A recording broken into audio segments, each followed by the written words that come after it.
میرا نام عمیر ہے۔ میں ناراوال کے ایک گاؤں میں رہتا ہوں۔ میری عمر 22 سال ہے۔ میں بہت خوبصورت تھا۔ میرا قد بھی کافی اچھا تھا۔ میں نے اپنی جوانی کے دن ایسے ہی ویسے ہی گزار لیے تھے اور اب مجھے کافی افسوس ہوتا تھا کہ میری جوانی بغیر کسی انجوائے کے گزر گئی۔ کچھ بھی نہیں کر سکا تھا کیونکہ میرا تعلق جس فیملی سے تھا وہ فیملی ایسے بالکل نہ تھی۔ میں اپنی امی ابو کے ساتھ رہتا تھا۔ ہمارے گھر ایک گاؤں میں تھا۔ گاؤں کا موسم کافی اچھا ہوتا تھا، اس لیے ہم لوگ شہر میں نہیں جاتے تھے۔ اس کی وجہ یہ بھی ہے کہ گاؤں میں ہماری زمین بھی تھی اور اس کی دیکھ بھال بھی ضروری تھی۔ ابو لوگ 2 ہی بھائی تھے۔ ان کے بھائی ان سے چھوٹے تھے۔ چاچو مجھ سے 5 سال ہی بڑے تھے۔ ان کی شادی ایک کافی خوبصورت لڑکی سے ہوئی تھی جو کہ بہت آزاد خیال تھی۔ میں جب بھی انہیں دیکھتا تھا وہ ہر وقت تیار ہی رہتی تھی۔ ان کی ڈریسنگ کافی فیشن ایبل ہوتی تھی کہ میں انہیں دیکھتا ہی رہتا تھا۔ ان کا حسن کافی لاجواب تھا، جیسے سارا دن وزن ہی اس کا چیز تھا۔ چاچی اس بات کو کافی فالو کرتی تھی کہ جب قدرت نے حسن دیا ہو اس سے چھپانے کا کیا فائدہ، بالکل دکھانے میں ہی بھلائی ہے۔ انہیں دیکھ کر اب باقی لڑکیوں کا شوق میرے دل سے نکلنے لگا تھا۔ میرے چاچو کی ان سے شادی پسند کی ہوئی تھی۔ وہ کافی خوش تھے۔ ان کی شادی کی رات بھی سارا انتظام میں نے کروایا تھا اور اس بارے میں سوچ سوچ کر ہلکان ہو گیا تھا کہ اب وہی ہوگا جس کے کوئی بھی چاچی کے ساتھ خواب دیکھ سکتا تھا۔ میں چاچو کو کافی خوش قسمت سمجھتا تھا، لیکن قسمت کو کچھ اور ہی منظور تھا۔ شادی کے 5 سال ہی چاچو کا سایہ چاچی اور ان کے بچوں پر اٹھ گیا تھا۔ چچی کو ان کے جانے سے کافی صدمہ پہنچا تھا۔ ان کے جو بچے تھے وہ کافی اداس ہو گئی تھی اور میں بھی ان کا دکھ سمجھ سکتا تھا۔ امی ابو نے فیصلہ کر لیا تھا کہ بچی ہمارے پاس ہی رہے گی، اس لیے ہم نے اپنے گھر کے اوپر والے پورشن کی صفائی شروع کر دی تھی اور چچی کا سارا سامان اس پورشن میں شفٹ کر دیا تھا تاکہ چچی آرام سے رہے۔ چچی بھی ہماری بات مان گئی تھی۔ وہ یوں ہی چاہتی تھی کہ وہ ہمارے ساتھ رہے کیونکہ ہمارے حالات اچھے تھے اور بچی اپنی ساری زندگی اچھے سے گزار سکتی تھی۔ چچی اوپر والے پورشن میں شفٹ ہو گئی تھی۔ میری پوری کوشش ہوتی تھی کہ چاچی کو ہر طرح سے خوش کر سکوں، ان کے چہرے پر تھوڑی مسکراہٹ لا سکوں۔ اس لیے میں انہیں خوش کرنے کے لیے ہر کام کیا کرتا تھا۔ وہ بھی کافی خوش ہو جاتی تھی۔ اب آہستہ آہستہ ان کی مسکان واپس آنے لگ جاتی۔ میں کبھی کبھی یہ سوچتا تھا کہ وہ اپنے شوہر کے بغیر کیسے رہ سکتی ہے، کیونکہ یہ کام کافی مشکل تھا۔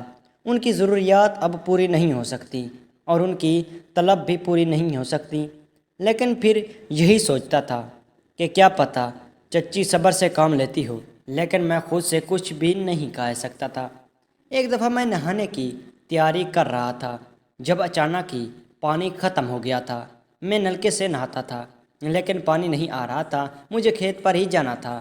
میں کافی پریشان ہو گیا تھا کہ اب کیا کروں کیونکہ نہانا بہت ضروری تھا۔ مجھے خیال آیا کہ چچی کے روم میں جو واش روم ہے وہ موٹر پر ہے اور پانی ہو سکتا ہے۔ میں نے چچی کو اپنی پریشانی بتائی تو وہ کہنے لگی کہ انہیں کوئی مسئلہ نہیں، میں ان کے واش روم میں نہا سکتا ہوں۔ میں نے یہ سنا تو اپنا تولیہ لے کر اوپر چلا آیا اور چچی کے واش روم میں چلا گیا۔ چچی کے واش روم کا لاک خراب تھا۔ میں شاک ہوا کہ اب کیا کروں۔ اگر واش روم کا دروازہ کھول کر نہاتا تو چچی آ سکتی تھی اور مجھے اس حالت میں دیکھ کر کہہ سکتی تھی۔ اس لیے میں نے بچے کے روم کا دروازہ بند کرنا چاہا، پر یہ دیکھ کر شاک تھا کہ ان کے دروازے کا لاک ہی نہیں تھا۔ میرے پاس اب کوئی راستہ نہیں ہے، اس لیے میں نے دروازہ ویسے ہی بند کر دیا اور پھر واش روم کا بھی ایسے ہی پھیر دیا تھا۔ میں جلدی جلدی نہانے لگا تاکہ چچی روم میں نہ آ جائے۔ اس سے پہلے کہ میں فارغ ہو جاؤں نہا کر، میں نے تو لپیٹ لیا تھا اور جیسے ہی باہر نکلا تو دوسری جانب سے روم کا دروازہ کھلا اور چچی باہر سے اندر آئی۔ میں شرما گیا تھا، لیکن چچی کا طوری ایکشن ہی کچھ اور تھا اور تولیے میں مجھے دیکھ کر ہنسنے لگی اور میری تعریف کرنے لگی کہ میری باڈی کافی زبردست ہے۔ اچانک ہی تولیہ جو میں لپیٹ ہوا تھا وہ فٹافٹ سے کھل گیا تھا اور زمین پر گر گیا تھا۔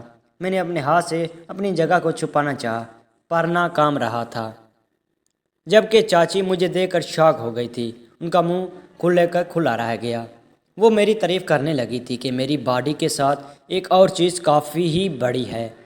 میں ان کی بات کا مطلب سمجھ گیا تھا۔ وہ مجھے کہنے لگی کہ میں اپنا ہاتھ وہاں سے ہٹا دوں، پر میں کافی ہچکچا رہا تھا۔ لیکن وہ کہنے لگی کہ میں انہیں اپنا دوست ہی سمجھوں اور پریشان نہ ہوں۔ یہ بات سن کر میں نے اس جگہ سے ہاتھ ہٹانا چاہا۔ چاچی آنکھیں گھور کر وہاں دیکھ رہی تھی۔ ان کی آنکھوں میں عجیب سی چمک تھی۔ پھر اچانک اچھی اداس ہو گئی، اس لیے وہ اداس ہو گئی تھی۔ ان سے پوچھا تو یہی بتانے لگی کہ ان کی زندگی تو سارے مزے ہی ختم ہو گئے ہیں۔ میں نے خود کو دوبارہ تولیے سے چھپانا چاہا، لیکن چچی نے میرا تولیہ مجھ سے لے لیا تھا، جو مجھے کہنے لگی کہ میں ان کے لیے اتنا تو کر سکتا ہوں۔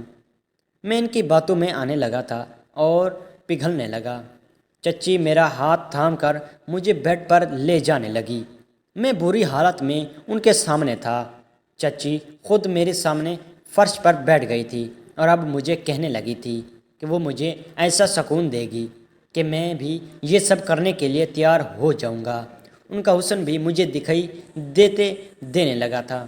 وہ کام کرنے لگی تھی، اس کے ساتھ ہی میری سانس تیزی سے چلنے لگی تھی۔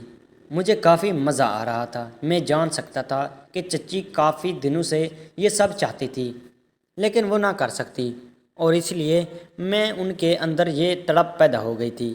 چچی آہستہ آہستہ مجھے بیڈ پر لٹا چکی تھی۔ میں نے اسے دیکھ کر اور سوچا لیا کہ چاہتی کیا کرنا چاہتی ہے، پر اس وقت میرے پاس وقت نہیں تھا کیونکہ میں نے زمین پر جانا تھا۔ میں نے چچی کو کہا کہ میرا انتظار کرے اور میں رات کو ان کے پاس اوپر آ جاؤں گا۔ پانی مجھے چھوڑنے کا نام نہیں لے رہی تھی۔ انہیں کافی مشکل سے منایا۔ اس کے بعد میں نے نیچے چلا گیا۔ میرا اب بھی بالکل بھی دل نہیں تھا کہ چچی کو اس حالت میں چھوڑ دیتا، لیکن زمین پر جانا تھا۔ کچھ دیر بعد میں زمین پر چلا گیا۔ سارا وقت میرے ذہن میں دہل پڑ رہا تھا میں اب چچی میرے ساتھ اس حالت میں وہ سب کر رہی تھی۔ میرا دل کیا تھا اس وقت ان کے پاس چلا جاؤں، لیکن صبر سے کام لینا تھا۔ میں رات کا انتظار کرنے لگا تھا۔ جیسے ہی رات ہوئی تو سب سو گئے تھے۔ میری چچی کے پاس چلا گیا، ان کے بچے سو گئے تھے۔ چچی بھی میرا ویٹ کر رہی تھی۔ مجھے دیکھ کر فوراً ہی میری جانب آ گئی تھی اور پھر مجھے بیڈ پر لٹا لیا، اور چچی نے میرے ساتھ تمام حدیں پار کر دی تھی۔ اپنی برسوں کی پیاس بجھا چکی تھی۔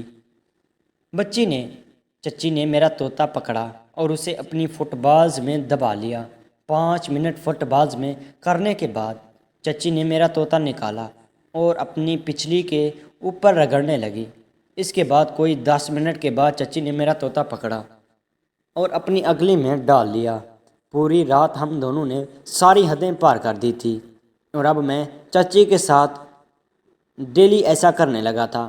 وہ مجھے بہت سکون دیتی اور میں بھی چچی کے سکون کی وجہ سے وہیں بن گیا تھا۔ ناظرین، یہ کہانی جھوٹی ہوتی ہے، لہٰذا اس کام کو انجام مت دینا، نہیں تو برا سامنا ہو سکتا ہے۔ شکریہ۔